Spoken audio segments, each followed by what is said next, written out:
Hello guys, welcome to our YouTube channel. Guys फिर से आपका अपने इस परिवार में स्वागत है। गाइज आज की वीडियो में बात करने वाले हैं यूपी तरफ एनम 5272 भर्ती परीक्षा री एग्ज़ाम को लेकर। जैसा आप सभी को अच्छे से पता होगा, आज की डेट में लखनऊ चलो अभियान था। बहुत सारी बहनें लोग गई हुई थी आयोग में, ठीक है। अब गई होंगी, मुलाकात की होंगी, वो मुझे नहीं पता, लेकिन हमारा जो उद्देश्य था, हम आपको 11 जनवरी के बाद ही बोल रहे हैं कि हमारा उद्देश्य क्या है, सीएम जी से मुलाकात करना। क्योंकि आयोग को हम कुछ समझते ही नहीं हैं। आयोग का चयन कौन किया है? शासन स्तर की तरफ से आयोग का चयन किया गया है, ना कि आयोग की तरफ से शासन को चुना गया है, ठीक है। इसलिए जो शासन स्तर से जवाब आएगा वही आयोग को पालन करना पड़ेगा। जो आदेश शासन स्तर से दिया जाएगा आयोग को, आयोग उसी को स्वीकार करके उसी पे काम करेगा, ठीक है। इसलिए हमारा उद्देश्य क्या था, हमारा दबाव क्या था, आप सभी को ऊपर हमने दबाव देने की कोशिश यही की कि सीएम जी से मुलाकात करना है। और आपको अच्छे से पता होगा, खुशबू पाठक, कंचन यादव, इन लोगों का लगातार प्रयास सीएम जी से मिलने का था। आयोग तक काम था आपकी बात पहुंचाने का। आपने 16 जनवरी को जो लखनऊ चलो का अभियान था, हमने मुहिम रखा था और सभी टीचर को इकट्ठा किया था। और उसी चलते बहुत से लोगों से हमारा विवाद भी हो गया। किसी ने हमारी बात को बुरा लग गई, किसी ने हमसे गुस्सा हो गया, किसी ने हमको क्या दिया, किसी ने हमको धमकी दिया कि सबको बोलना, खाली 2 टीचरों का नाम कभी मत लेना, नहीं तो तुमसे आके मिल लेंगे, ये कर लेंगे, वो कर लेंगे। इन्होंने किसी ने पर्सनली मुझ पे ये सब चीज़ें किया, तो वो बात की बात है। मैं किसी से डरता भी नहीं। जिसको जो करना होगा भैया कर लेना, और जिसको जो मिलना होगा आके फरिया भी लेना, मिल भी लेना, मुझे वो फ़र्क नहीं, डज नॉट मैटर, ठीक है। और ना ही हम डरते हैं। बस इतना जानते हैं कि भाई मेरे पास इतने कम परिवार होने के बावजूद भी आपको मुझे अच्छे से पता हो गया, आपने मेरे बारे में अच्छे से जान लिया, यही बहुत है मेरे लिए, ठीक है।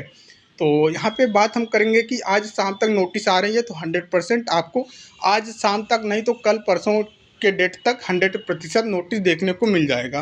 अब बात करते हैं कि री एग्ज़ाम होगा या फिर नहीं होगा। तो भाई री एग्ज़ाम नहीं होगा। कल मैंने, देखिए, आपको ये भी चीज़ें समझनी चाहिए।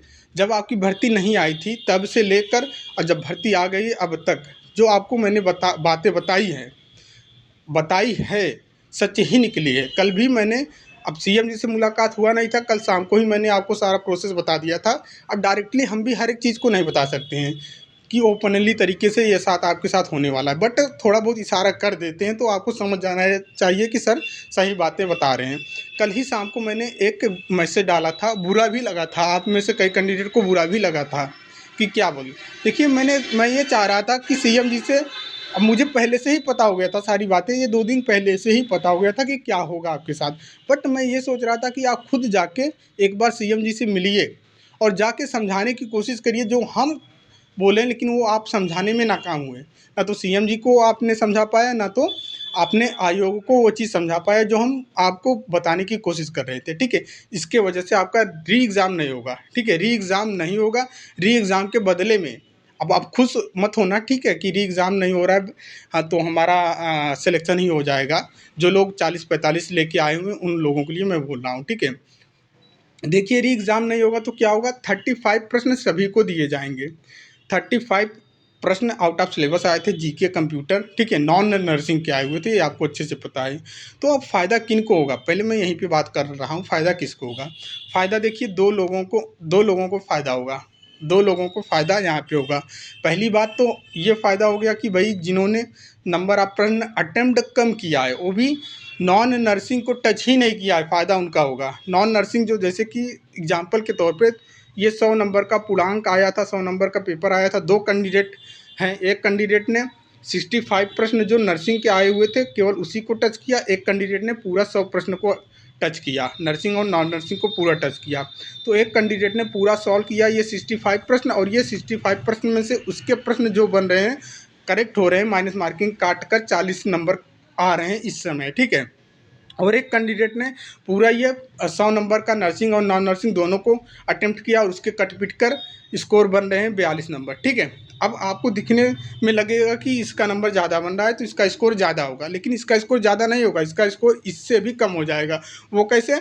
क्योंकि जो 35 प्रश्न दिए जा रहे हैं ये नॉन नर्सिंग के दिए जा रहे हैं। अब ये कैंडिडेट को मान लीजिए 42 पूरे 100 प्रश्न में से इन्होंने किया है, 42 में से इनका सपोज दैट 7 नंबर जो है ये नॉन नर्सिंग के भी सही हो रहे हैं, इसलिए इसका स्कोर 42 बन रहा है।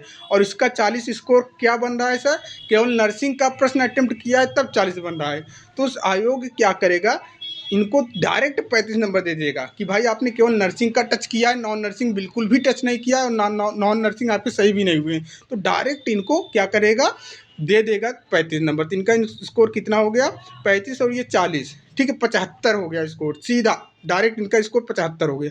अब यहीं पे इस कैंडिडेट ने पूरा 42 नंबर किया है, कट पिट कर 42 नंबर आ रहे हैं। नॉन नर्सिंग के 7 प्रश्न इन्होंने सही किया है, 7 दिए जा रहे हैं। तो अब इसको 42 में 35 नहीं जोड़ेगा, ये 7 माइनस करेगा, ये 7 माइनस करेगा तो भैया कितना हो जाता है इनका स्कोर, आप बोलोगे कि सर वही वही 28, ठीक है, मतलब कि इनका स्कोर कितना हो जाएगा, तब इसमें से 7 माइनस करेगा, ठीक है, 42 हो रहा है तो 38, अब इसका स्कोर 38 हो रहा है, ठीक है। 38 में अब इन्होंने 35 जोड़ेंगे, 38 में जब 35 जोड़ेंगे वही फिर इनका स्कोर बनेगा कितना सर, 73 के आसपास, मतलब 2 नंबर इनसे कम ही हो रहा है, 2 नंबर इनसे कम ही हो रहा है। यहाँ पे अभी ज़्यादा दिख रहा था 2 नंबर, लेकिन अब इन्होंने नर्सिंग नॉन नर्सिंग के प्रश्न अटेम्प्ट किया था, जितना सही हुआ उसको डिडक्ट करने के बाद 35 स्कोर दिया जाएगा। तो कहने का मतलब क्या हुआ, कि कहने का मतलब ये हुआ कि भाई बात एक ही हुआ, खेला तब भी हुआ था, खेला अब भी हुआ था है, ठीक है। अब यहाँ पे सिलेक्शन उन्हीं लोगों का होगा जिन्होंने 65 प्रश्न में ज़्यादा स्कोर लेके आया है, 65 प्रश्न के नर्सिंग में से ज़्यादा स्कोर लेके आया है, सिलेक्शन उन्हीं का होगा और उन्हीं का स्कोर भी ज़्यादा बनेगा। स्कोर ज़्यादा बनेगा तो सिलेक्शन की जाहिर सी बात है, सिलेक्शन की दौड़ में वो सबसे आगे होगा, ठीक है। मैंने आपको क्या बताया है, पूरा 100 प्रश्न अटेम्प्ट आपने किया नर्सिंग और नॉन नर्सिंग का, आपका स्कोर 40 बन रहा है, ठीक है, 40 बन रहा है। अब इसमें से आपके 40 स्कोर जो अभी बन रहे हैं इस समय, इसमें से आपके 5 नंबर सही हुए हैं किसका, नॉन नर्सिंग का, तब आपके स्कोर 40 बन रहा है। तो आयोग क्या करेगा, अब आपको यहीं पे 40 पे डायरेक्ट 35 नंबर नहीं दे देगा, खुश मत होना कि डायरेक्ट आपको हमको इसी पे 35 नंबर मिल जाएगा, नहीं भैया, नॉन नर्सिंग आपने ऑलरेडी 5 कर लिया है तो आपको 35 क्यों देगा, तब आपको 30 ही देगा ना। तो आपका स्कोर कितना बनेगा, 65 बनेगा, ठीक है, तब आपका स्कोर कितना बनेगा, 70 बनेगा, ऐसे ऐसे कंडीशन में। अब देखिए 40 है तो नॉन नर्सिंग के 30 और आप दे दिया तो 40 30 70 हो गया। वहीं पे अगर आपने नॉन नर्सिंग नहीं किया होता, बिल्कुल भी टच ही नहीं किया होता, तब आपका स्कोर 75 होता, तब आपका स्कोर 75 होता है। तो आपका सिलेक्शन की दौड़ में आप आगे चले जाते हैं। अब हम कटाप को लेकर भी यहीं थोड़ा बहुत डिस्कस कर लेंगे। कटाप अब हाई तो जाएगी ही भाई, क्योंकि 35 नंबर सभी को दिए जा रहे हैं और फ़ायदा उन्हीं का होगा जिन्होंने नॉन नर्सिंग के प्रश्न अटेम्प्ट ही नहीं किया था, फ़ायदा उन्हीं का होगा। और थोड़ी बहुत समझदारी आपको उसी एग्ज़ाम हॉल में दिखा देनी चाहिए कि भाई आउट ऑफ सिलेबस 35 प्रश्न नॉन नर्सिंग के दिए गए हैं, सिलेबस में ये मेंशन भी नहीं है, तो हम क्यों नॉन नर्सिंग के टच करें। तो लेकिन आपने जानबूझ के दिमाग लगाया कि नहीं हम इसको भी करेंगे, ये भी करेंगे, वो भी करेंगे, तो वहाँ पे आपका नुकसान हो गया है, ठीक है। मेरी बातों को ध्यान से सुनो, मैं फिर से बोल रहा हूँ, ये चीज़ आपको सीएमजी और आयोग को समझाने की का प्रयास आपने किया ही नहीं। आप उनको बताना चाहिए, आपको उनको बोलना चाहिए कि सर 35 प्रश्न आउट ऑफ सिलेबस जो आए हुए हैं, ये तो आए हैं, ये तो अलग मुद्दा है, बट इसी प्रश्न के कारण हम नर्सिंग के प्रश्न नहीं अटेम्प्ट कर पाए, डिप्रेस में चले गए, पेपर हाथ में, यहाँ पे साला 2 प्रश्न 3 प्रश्न भी आउट ऑफ सिलेबस आता है या गलत प्रश्न डिजाइन किए जाते हैं, उसके कारण हम 50-60 प्रश्न पे हमारा प्रभावित हो जाता है। यहाँ तो पूरा 35 प्रश्न आपने दिया है आउट ऑफ सिलेबस, वो भी डिफ़िकल्ट लेवल का दिया जो कभी हमने सुना नहीं है, समझा नहीं है, तो उसके कारण पूरा का पूरा 100 प्रश्न हमारा बर्बाद हुआ है, नर्सिंग का भी नॉन नर्सिंग का सब कुछ बर्बाद हुआ है। ये चीज़ आप आयोग को बोलना चाहिए, सीएमजी को बोलना चाहिए, यहीं पर आप ना तो आप ही समझा पाएँ, ना ही आपके गुरुजन समझा पाएँ। अब जनरल की कटाव जो जाएगी भाई 70 से प्लस, 70 से 75 के आसपास रहेगा। आप समझ लीजिए, वो कटाव की अलग हम वीडियो बनाएंगे, बट इतना ही आप जान लो कि भाई सिलेक्शन उन्हीं का होगा, सिलेक्शन की दौड़ में वही आगे रहेगा जिन्होंने नॉन नर्सिंग का प्रश्न अटेम्प्ट किया ही नहीं था, जिन्होंने केवल 65 प्रश्न नर्सिंग के आए थे, इसी को अटेम्प्ट किया था और इसी में इनका ज़्यादा स्कोर बन रहा है, 40 बन रहा है, 30 बन रहा है, 35 बन रहा है, केवल 65 प्रश्न पे ही। तो इन्हीं का फ़ायदा होगा और घाटा उनका होगा जिनका 100 प्रश्न पूरा आया था। 100 प्रश्न पूरा हल करने के बाद नॉन नर्सिंग के प्रश्न को 7 8 10 12 जितना ज़्यादा सही है उतना कम नंबर आपको अब यहाँ पे डिडक्ट हो जाएगा, कम हो जाएगा। अभी नॉन नर्सिंग भी आपने 12 क्वेश्चन सही किया है, 13 क्वेश्चन सही किया है, तुक्का लगाने के बाद 20 क्वेश्चन भी आपके नॉन नर्सिंग के सही हो गए, तो आपका लॉस हो जाएगा भाई, आपका लॉस हो जाएगा, क्योंकि प्रश्न केवल उसी पे दिए जाएंगे जो आपके नॉन नर्सिंग के आउट ऑफ सिलेबस पूछे गए हैं जीके और कंप्यूटर पे। समझने की कोशिश करिए। आंसर की जो आएगी आपकी पूरे 100 प्रश्न की आंसर की नहीं आएगी, केवल आंसर की आएगी आपकी 65 नंबर की, 65 नंबर की आंसर की आएगी। इस 65 नंबर में जो आपने अटेम्प्ट किया है देख लेना आपका कितना सही हो रहा है, ठीक है। सपोज दैट इस 65 प्रश्न के नर्सिंग के प्रश्न की जो आंसर की आएगी इसमें से आपके 30 सही हो रहे हैं, तब आपको कितना हो जाएगा 30 प्लस और 35, ये 65 नंबर हो जाएगा, ठीक है। नॉन नर्सिंग को छोड़ दिया गया, नॉन नर्सिंग का आंसर की भी ये लोग नहीं देंगे, देंगे तो केवल 65 नंबर के नर्सिंग वाले प्रश्न के भी आंसर की देंगे, ठीक है। और आंसर की दे भी देंगे, 100 नंबर का पूरा आंसर की दे भी देंगे, तो भी आपको वहाँ पे देखा जाएगा कि भाई आपने ऑलरेडी नॉन नर्सिंग के प्रश्न कितने अटेम्प्ट किए हैं। नॉन नर्सिंग के प्रश्न को अटेम्प्ट करने के बाद आपके 40 स्कोर बन रहे हैं। सपोज दैट नॉन नर्सिंग के आपके 5 प्रश्न सही हो रहे हैं, तो आयोग यहीं पे 35 नंबर आपको नहीं दे देगा कि लो भाई आप बोनस में चले जाओ क्योंकि आपने नॉन नर्सिंग के प्रश्न किए हैं, तो ऐसा नहीं करेगा। ये 5 नंबर हटा के फिर आपको जो बच रहा है 30 नंबर ही देगा, ठीक है। क्योंकि ऑलरेडी आपने नॉन नर्सिंग 5 प्रश्न सही किया है, तो हम आपको 35 क्यों दें, बात नॉन नर्सिंग पे हो रही तो 30 ही देंगे ना, ये चीज़ हो गया। अब ये मैं ग्रुप में भी आपको मैसेज करके बताया था।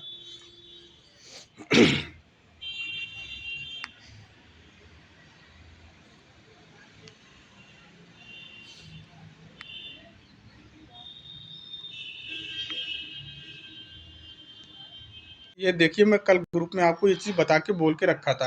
यहाँ पे देखिए ग्रुप में मैंने ये बोला था अच्छे से कि जो लोग कट ऑफ 65 नंबर पर कट ऑफ बननी चाहिए बोलकर उड़ रहे हैं, देख लेना पूर्णांक कभी 65 पर नहीं बनेगी। पूर्णांक कभी, कल मैंने ग्रुप में इन्फॉर्म कर दिया था 6 बजे ही कि पूर्णांक कभी 65 पर नहीं बनेगा। पूर्णांक जो है ये 100 ही आएगा, आयोग ये 100 ही करेगा पूर्णांक। और यदि री एग्ज़ाम ना हुआ तो जी एग्ज़ाम तो नहीं होगा, ये तो सीएम जी ने भी बोल दिया है, ठीक है।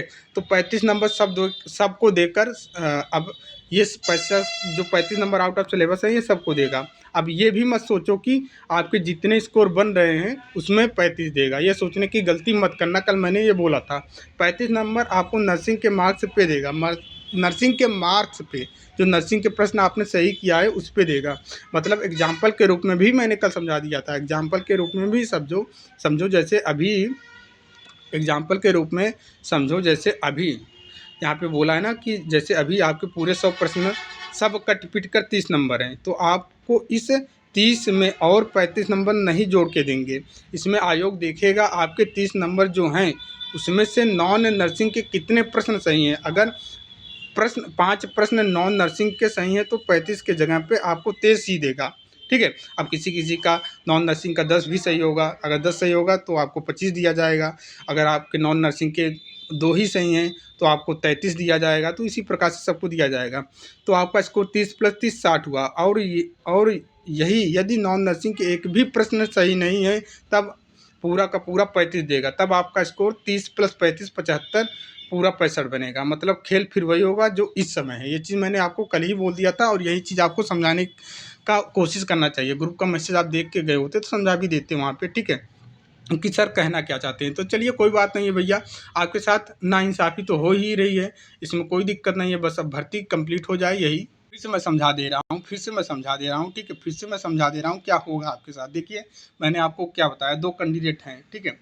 एक पूरा 100 नंबर का प्रश्न अटेम्प्ट 100 नंबर का प्रश्न आया था, ठीक है। 2 कैंडिडेट हैं। एक कैंडिडेट ने क्या काम किया, इन्होंने देखा कि भाई 35 number out of syllabus non nursing का आए हैं, तो उन्होंने क्या किया केवल 65 नंबर नर्सिंग को अटेम्प्ट किया, बाकी 35 नंबर को छोड़ दिया। दूसरा कैंडिडेट ने क्या काम किया कि पूरा 100 प्रश्न को सही किया, पूरा 100 प्रश्न को सॉल्व किया, मतलब सॉल्व किया। और उसमें से उन्होंने जो अभी स्कोर आंसर की तमाम टीचरों ने बताया है, हमने भी बताया था, तो अभी उसका स्कोर जो बन रहा है 40 बन रहा है, ठीक है। और इसने केवल 65 प्रश्न अटेम्प्ट किया, दूसरा कैंडिडेट जो है, ठीक है। इन्होंने केवल 65 प्रश्न अटेम्प्ट किया और इसका स्कोर 40 बन रहा है, ठीक है। इनका स्कोर 40 बन रहा है, दोनों का स्कोर 40 सेम बन रहा है, ठीक है। अब फ़ायदा किसका होगा, फ़ायदा देखिए मैं क्या बोल रहा हूँ, 35 नंबर आयोग सबको देने वाला है। अब इन्होंने सपोज दैट कि जो ये कैंडिडेट हैं 100 प्रश्न जो इन्होंने पूरा अटेम्प्ट किया उसमें से 40 स्कोर बन रहे हैं। अब इनमें से आयोग देखेगा कि भाई आपके नॉन नर्सिंग के प्रश्न कितने सही हुए। सपोज दैट इनके 5 नॉन नर्सिंग के सही हुए हैं, तब जाके स्कोर अभी इनका 40 बन रहा है। वहीं पे इन्होंने जो कैंडिडेट थे, ये पहले वाले कैंडिडेट जो थे, इन्होंने 65 केवल नर्सिंग का प्रश्न अटेम्प्ट किया किया है तब जाके इनका 40 स्कोर बन रहा है। तो आयोग एक काम करेगा, सीधा डायरेक्ट इनको 35 नंबर दे दीजिएगा कि भाई आपने नॉन नर्सिंग टच किया ही नहीं है, तो इनको 35 नंबर डायरेक्ट दे देगा, इनका स्कोर हो जाएगा 75। अब यहीं पे ये वाले कैंडिडेट जो थे, ठीक है, ये पहले कैंडिडेट हैं, ये दूसरे कैंडिडेट हैं, ये कैंडिडेट ए कैंडिडेट बी। अब ये दूसरे कैंडिडेट जो हैं भाई, इनका स्कोर 40 बन रहा है। 40 में से इन्होंने non nursing already 5 number solve किया है, हल किया है, ठीक है। तो आयोग क्या काम करेगा, अब इनको 5 नंबर ये डिडक्ट करके 30 नंबर ही देगा। 30 नंबर देगा, क्यों 30 नंबर देगा, क्योंकि 5 नंबर तो ऑलरेडी आपके नॉन नर्सिंग के सही हुए हैं, इसलिए हम आपको 30 नंबर ही दे रहे हैं। तो 40 और 30 कितना हो गया, इनका स्कोर हो गया 70 नंबर हो गया, और इनका स्कोर देखिए कितना हो रहा है 75। तो फ़ायदा किसका हुआ, इन्हीं का हुआ ना, जिनका नर्सिंग प्रश्न जिन्होंने अटेम्प्ट किया है, नॉन नर्सिंग छोड़ दिया है, या फिर जिनका नॉन नर्सिंग के प्रश्न सही ही हुए नहीं है, कम सही हुए हैं, 1-2 सही हुए, फ़ायदा उन्हीं का होगा। और जिनका भैया नर्सिंग के ज़्यादा सही, नॉन नर्सिंग के ज़्यादा प्रश्न सही हैं, नुकसान उन्हीं का होने वाला है। उम्मीद करते हैं अब ये चीज़ें आपको समझ में आ गई होंगी, इतना अच्छे से हमने आपको समझा दिया है, ठीक है। और ये मैं कल ग्रुप में ही बोल दिया था आपको, देखिए इतने दिन से अपडेट दे रहे हैं, ये सब चीज़ें कर रहे हैं, तो आपको पता हो जाना चाहिए कि सर फैक्ट बताते हैं, चीज़ें जो होता है वही बताते हैं। अब री एग्ज़ाम नहीं होगा, री एग्ज़ाम नहीं होगा, ये मत सोचो आपकी री एग्ज़ाम के लिए अब कुछ हो सकता है, क्योंकि सीएम जी ने बोल दिया तो बोल दिया। 16 जनवरी के जो लोग, पहली बात तो कोई इकट्ठा हो नहीं रहता है इतना। अब उसी संदर्भ में मैंने आपको बता दिया ना, कई लोगों से मेरा झगड़ा भी हो गया, टीचरों से हो गया, पर्सनली जो इतना अच्छा खासा रिलेशनशिप था उनसे भी लड़ाई हो गया कि भाई इन स्टूडेंट की समस्या, इनके लिए आवाज़ उठाओ, ये करो वो करो। किसी ने क्या बोल दिया क्या नहीं बोल दिया, सबके नज़र में हम बुरा ही हो गए, और उन स्टूडेंट के नज़र में भी हम बुरा हो गए जो भैया री एग्ज़ाम के फेवर में नहीं थे, ठीक है। तो भाई ये देखिए नाइंसाफ़ी तो है ही, ऑलरेडी अब भी गलत हुआ है, तब भी गलत होगा, भले ही आपको जो निष्कर्ष निकल के आएगा वो गलत ही होगा। मैंने पहले ही बोला था, जो नर्सिंग के कैंडिडेट जेन्युइन कैंडिडेट हैं, जिन्होंने अच्छे से पढ़ाई किया था, उनका पेपर बर्बाद हुआ है ये 35 नंबर देखकर। तो री एग्ज़ाम के अलावा कोई विकल्प ही नहीं सही था। अब ये 35 नंबर सबको देगा, तो आयोग के पास क्या है, यहाँ पे जो संविदा वाली बहन है उनके साथ गलत नहीं होगा, इसलिए आयोग क्या काम कर रहा है, सबको 35 नंबर दे रहा है, ठीक है। हालांकि आउट ऑफ सिलेबस आया है, पूरा का पूरा 100 प्रश्न आया है, ये चीज़ आपको पहले से बोलना चाहिए, ठीक है। और ये जब 16 जनवरी को हम लोग गए थे सचिव जी से मिलने, तो वहाँ पे पहले मीटिंग में हमने ये चीज़ बोला था कि भाई पूरा का पूरा प्रश्न आउट ऑफ सिलेबस आए, 35, 40, 20, 30 ये नहीं है, ठीक है। आपने जो प्रश्न दिया है पूरा का पूरा आपने आउट ऑफ सिलेबस दिया है, 100 का 100 पूरा। लेकिन आयोग ने जो बातें पहुंचाई ऊपर तक, उन्होंने इतना ही बताया कि 35 नंबर आउट ऑफ सिलेबस आए हैं। और कुछ टीचर लोग को थोड़ा धैर्य रखना चाहिए, भाई आपने वीडियो बनाया अच्छी बात है, हमने तो नहीं बनाया, जबकि हमारे भी बहुत सारे प्रश्न लड़े हुए हैं, पढ़ाए हुए। आपके 30 लड़े होंगे तो हमारे 40 लड़े होंगे, आपके 65 लड़े होंगे तो हमारा पूरा 75 लड़ा होगा, ठीक है। तो आप ये दावा ना करें कि आपने जो पढ़ाया था मैक्सिमम प्रश्न है आपके ही प्रश्न फंसे हुए हैं, हमारा भी पढ़ाया हुआ प्रश्न है।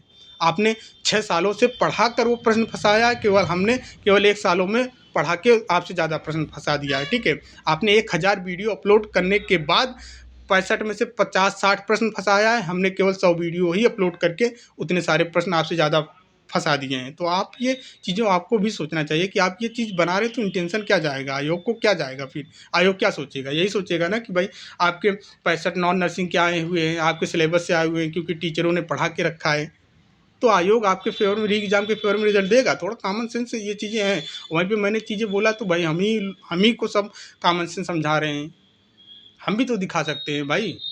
लेकिन हम मुझे पता था ना कि दिखाएंगे, तो ये आयोग जब आपको अच्छे से पता है कि आपकी वीडियो को, हमारी वीडियो को यूट्यूब पे, सोशल मीडिया पे, इवन तक उस दिन जब हम गए थे 16 जनवरी को, ये तक भी बोल दिया गया कि आपके जितने ग्रुप बने हैं व्हाट्सएप ग्रुप एनएम के, सभी ग्रुप में हमारे आदमी ऐड होते हैं।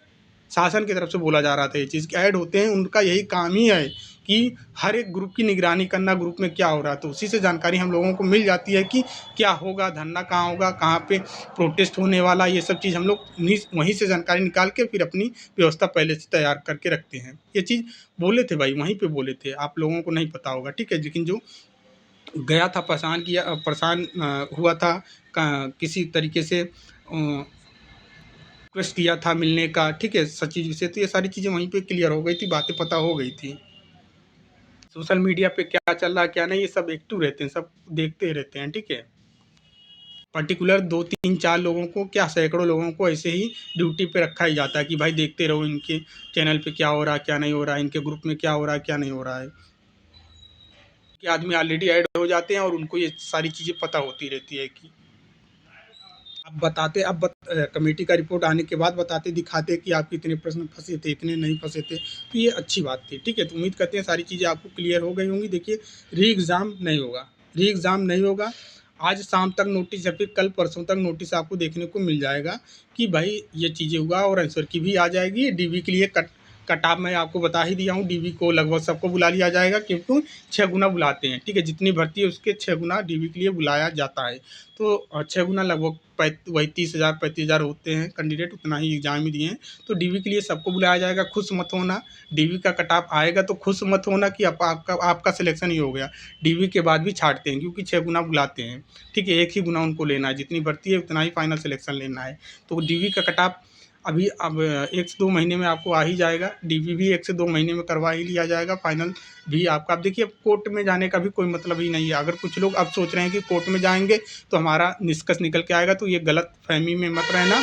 कोर्ट में जाने से भी कुछ नहीं होगा, क्योंकि जो भी आउट ऑफ सिलेबस प्रश्न आए थे, आयोग का मानना है कि 35 प्रश्न ही आउट ऑफ सिलेबस आए हैं, तो वो 35 नंबर पे ग्रेस मार्क्स हम सबको दे रहे हैं। तो कोर्ट में जाने का कोई मतलब ही नहीं है, पहले ही में खारिज हो जाएगा और आपका पैसा बर्बाद हो जाएगा। यहीं पे हम क्लियर कर दे रहे हैं। ठीक है, ध्यान में रखना है 5 तारीख को एक मुहिम है, यूपी एनएचएम संविदा नई भर्ती को लेकर। उस मुहिम में भी शामिल होना आप लोग। हम बता देंगे आगे के क्लियर क्या होगी बातें, क्या नहीं होगी, कैसे क्या करना है। ठीक है, ताकि न्यू भर्ती भी आ जाए एनएचएम की, जो अभी कई सालों से 3-4 सालों से नहीं आई हुई है। ठीक है, कि अब जब सीएम जी ने ये बातें बोल दिया है तो भाई यही होगा आपका, जो है कि 35 नंबर सबको दिया जाएगा। नॉन नर्सिंग जिन्होंने अटेम्प्ट ही नहीं किया है, ठीक है, जिन्होंने अटेम्प्ट ही नहीं किया, केवल 65 प्रश्न अटेम्प्ट किया है, तो ये 35 नंबर उनको मिल जाएगा, फ़ायदा हो जाएगा उनका। ठीक है, अब नॉन नर्सिंग की आंसर हो सकता है केवल आंसर की जो आए नर्सिंग प्रश्न की ही आंसर की आए, नॉन नर्सिंग की आंसर की ना आए, या तो फिर पूरा 100 नंबर का आंसर की आएगा। तो आयोग यही देखेगा कि ऑलरेडी आपने कितना प्रश्न नॉन नर्सिंग के सही किया हुआ है। सपोज दैट 5 ने आपने सही किया है, तो 5 नंबर हटा के फिर जो बचेगा वो आपको नंबर ग्रेस मार्क्स दिया जाएगा। मतलब ग्रेस मार्क्स इसको बोलते हैं। जितने आपने प्रश्न नहीं बना पाए हैं आउट ऑफ सिलेबस के, उतने प्रश्न आपको दे दिया जाएगा मुफ्त में। ये ग्रेस मार्क्स का मतलब होता है।